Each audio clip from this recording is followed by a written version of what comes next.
Hey Guardians, welcome back to another Destiny 2 video. This one is inspired by a couple videos I've seen recently on weapons you need to get ready for Beyond Light. Alright, so we're over near the Drifter here. We're going to be talking about focusing a little bit. All the weapons I'm going to talk about, except for one, you can get from these focused engrams here, which have been around all season. If you haven't had enough of them already, I would be shocked. In taking a look at these weapons, there are some pretty good options that are going to carry forward until Beyond Light, which drops in just under 2 weeks now. So if you have just been kind of blowing your own engrams, you're going to want to pay attention to this video right here. Alright, so before we get headed into this strike here, we're going to be looking at Temptation's Hook, Whispering Slab, Kinetic Bow, and Nature of the Beast. Whispering Slab. I don't think I have any of these really upgraded, but just messing around with them. They're all going to be good, viable weapons when it comes to Beyond Light, especially considering the carryover for how many seasons you'll be able to utilize them.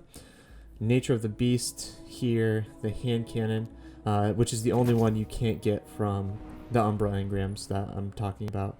That one you just get from Crucible engrams or endgame Crucible drop. Or bounties, actually, I believe, as well. Alright, as you're seeing my Temptation Hook here, using it for the first time. Temptation's Hook, really.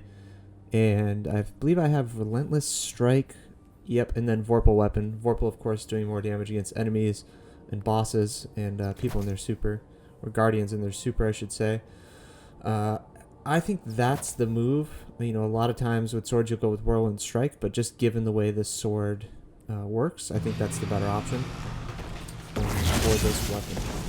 Just talking about this sword again and its true versatility in PvE. Getting the range on enemies and being able to honestly do clustered damage to different groups. And the really crazy thing about this sword is its ability to seek its targets. At some point in the gameplay here, you'll see, you know, I'm not even close to aiming at an ad, and the sword just finds its target. Oh, it's perfect right here. You know, finding a group, and it does multiple strikes for one hit. So whether you're doing multiple ads or single target DPS, it's very good for that. So I'd highly recommend getting yourself a roll. I don't think you can go wrong here. It kind of depends on your playstyle and your personal preference. But this is going to be a sword moving into Beyond Light that I think is going to be quintessential to helping in PvE, and it's just going to be nice, especially if you're going into activities under leveled. It's just going to give you that range you need against tougher enemies. The next weapon I'm going to be talking about is Whispering Slab.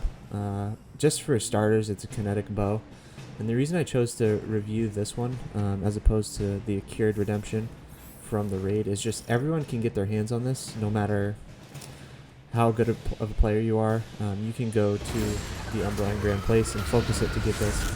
As far as rolls, I was happy with this one. Quick draw on a bow, for me, just gives me that extra kind of hunter feel. It makes me feel a little bit more nimble, and I'm a huge fan of Demolitionist as a perk. I think it's fantastic. And as a perk, no matter the character, really, no matter the subclass, I think it pairs so nicely with so many things in the game right now.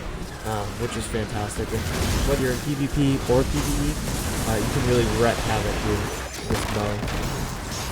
Some more sword gameplay here in the background.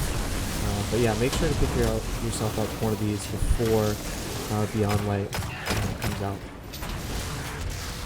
And of course, there's a whole other list of weapons too that I won't be going over in this video, and I might do one just to go over.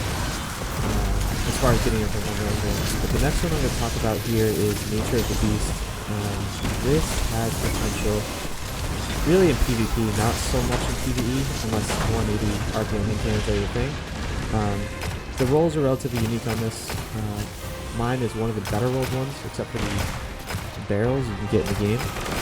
You'll notice I've got Quick Draw, which is again kind of fun with hand cannons depending on what you pair it with. For instance, if I had a pair with a high damage sniper in Crucible, this would be a great option. Rapid fire, got Quick Draw, got the range on it for the Masterwork as well as the range stat as well. Or excuse me, perk. So that alone, boosts the range. And it's fun. You know, when you use 180s currently in a Crucible, they're not really expected by the enemy team, I don't think, because they're not currently meta really at all. So you get some quick firing shots in your opponent before they really realize what's going on here. So I'd highly suggest getting one. You do have to grind Crucible, I believe, to get this. But it can drop from the bounties, it can drop from endgame rewards, and it can drop from leveling up your Crucible rank as well. So many different options in order to get this one. Let's see what the rewards from the strike are here. What's the size of that bow? What's the size of that bow? Oh my god. Crush your enemies. And as you can see here, we loaded up into a game of Crucible. Given that strikes and it was arc week, I just wanted to take Truth Teller, which is Void, into PvP. So I preface this by saying I've never used a grenade launcher, primary or secondary, except fighting line in Crucible, so it's very rusty. And the reason I'm using it is because it's been talked a lot about. Its velocity is very straight with very low fall off, and I think that's going to prove well when Mountaintop gets sunset. I don't know if next season or how soon it is. Maybe it is next season it gets sunset, but this could be replacing. And you can see mine up on screen here, so the blinding grenades have a decreased blast radius, but I actually have the other perk, like the better one. I don't recall what it is, so I switched it. Unfortunately, I didn't take a picture of that. But I believe I have one of the better rolls. Feeding Frenzy, multi-kill clip. The only thing better, in my opinion, well, Feeding Frenzy, auto-loading holster with grenade launchers for PvP is really good. That's why Wither Horde's my personal favorite, but I'll make another video on that. But this roll I think is perfect. There's a couple others where you can get Feeding Frenzy, Swashbuckler, auto-loading holster, Swashbuckler. Those are some powerful perks as well. And the blast radius on this is pretty crazy, and it does quite a lot of damage. Alright, so this just about wraps up my review on these 4 weapons. I highly suggest getting them, and if you have them, just hang on to them. You know, one thing I've learned in Destiny over the last 6 years is you never know what is going to be good next, given the next sandbox changes. You can guess all you want, and that's kind of what I'm doing here. And I know vault space is an issue right now, but just keep as much as you can, keep it on your characters. And then we'll see what happens with Beyond Light. So that brings us to the end of this one. I'm going to let the gameplay footage here of this control match play out. Me and this other guy on my team do pretty well here, fragging out. Please make sure to like and subscribe. Comment below what you think is going to be great next season, and I will see you in the next video. Zone B locked.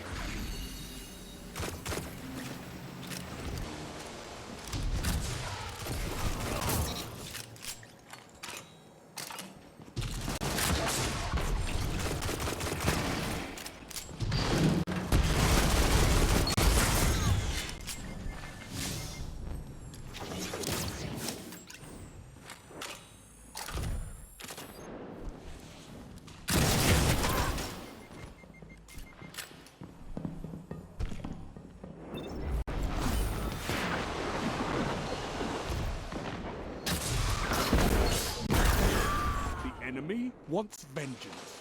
Deny them.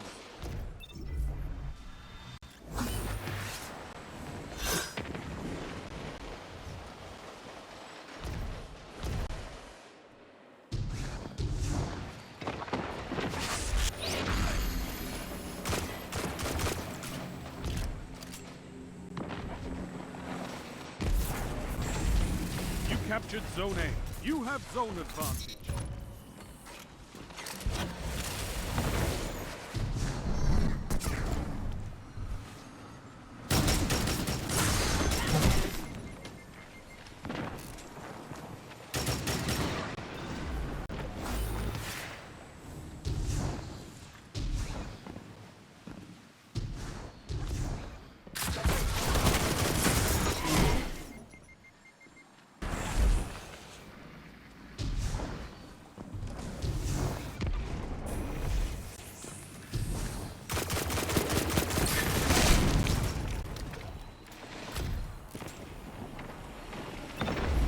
Zone A lost.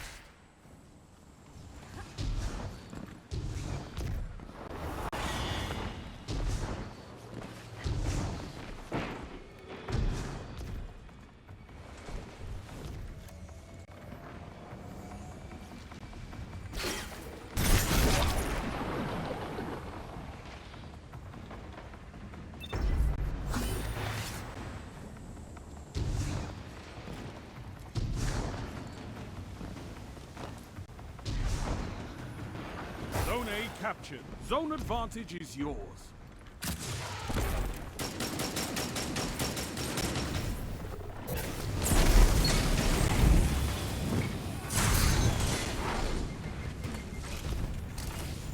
Only 1 minute left. 2 for 1. A well-fought victory.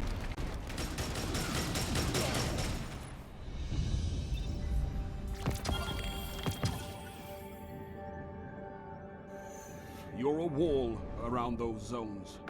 Take that iron will beyond the